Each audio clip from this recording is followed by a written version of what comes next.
First of all, happy Halloween, everybody out there.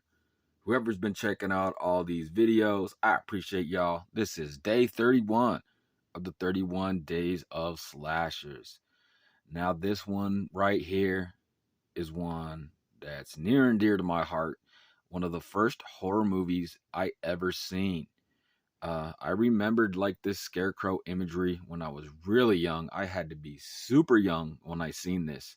For the longest, I thought it was just a freaky figment of my imagination until years later I found a group and they were talking about this awesome old school TV movie called Dark Night of the Scarecrow. Marvelous. I was terrified. Hey, Vincent Price quote, pretty dope. Let's get into the synopsis.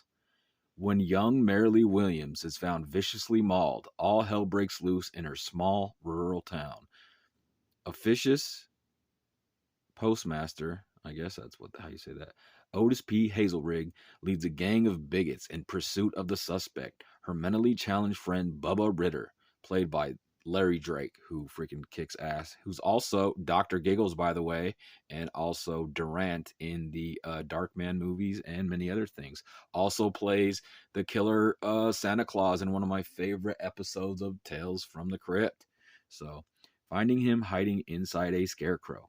They exact brutal mob justice, only to discover a tragic mistake. Now, a strange apparition stalks the land, seeking each of them out as the legend of the Scarecrow begins. Okay, as you can see here, this is from CBS from the year 1981, and it is put out by VCI Entertainment.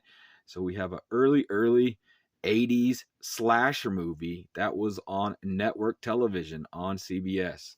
And that's why I said earlier, for the longest, I probably seen this one when I was just, I don't know, 3, 4 years old. Like I said, I didn't remember much of it, but I did remember the image of that scarecrow. I just want to say, after rewatching this, now I have seen this a few times since. Um, this still holds up, and as far as TV movies go, it is probably one of the best ever made, in my humble opinion.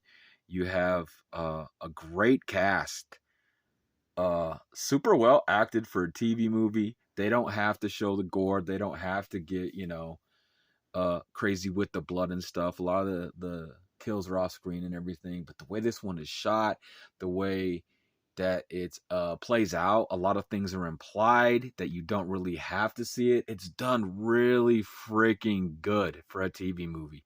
And the music is great. It sets this awesome tone. The Scarecrow himself just looks freaking badass. Just one that was always awesome to me. And like I said, I didn't know what it was for a minute there, and then I got back into collecting horror movies later, and I'm like, yep, that is the movie that I had seen so many years ago. And it is even set on Halloween or around Halloween. They do attend a Halloween party in here. It's very subtle. They don't really, get all into it, but it definitely has that Halloween aesthetic to it. It had me kind of scared of scarecrows when I was younger, but Bubba is out here seeking justice in this one, as it states in the synopsis. He's got that cool pitchfork there, and there's some cool kills. One with like the grain silo and all that stuff. But yeah, one I've always enjoyed, one I had to kind of refine later on, and one that is just a little gem of a TV movie. Now, if you haven't seen this, you got to remember this is a TV movie from CBS from the year 1981. So it's not going to be like super gory and, insane freaking stuff going on, but it's effective. It still works. This one is super solid. I freaking like the way this one plays out and where it goes. Yeah, everybody, this is Shady of Shady Horror. I want to wish everyone a happy Halloween. I hope everybody has had a great October. I appreciate everybody that watches all my videos. And I thought this one may be fitting. Kind of what is in the beginning shall be in the end. This is the first really image of any horror movie I ever remember seeing. Of course, the Nightmare on Elm Streets and like a My Bloody Valentine, Piranha. There's a few Jaws, some early ones I remember from childhood, but I always remembered this. I must have just seen it either on its original play or replay, I mean, or whatever. But yeah, super effective. Happy Halloween, everybody. What's first shall be last, what's last shall be first, and all that good stuff. This is day 31. Everybody, enjoy your Halloween. This is Dark Night of the Scarecrow.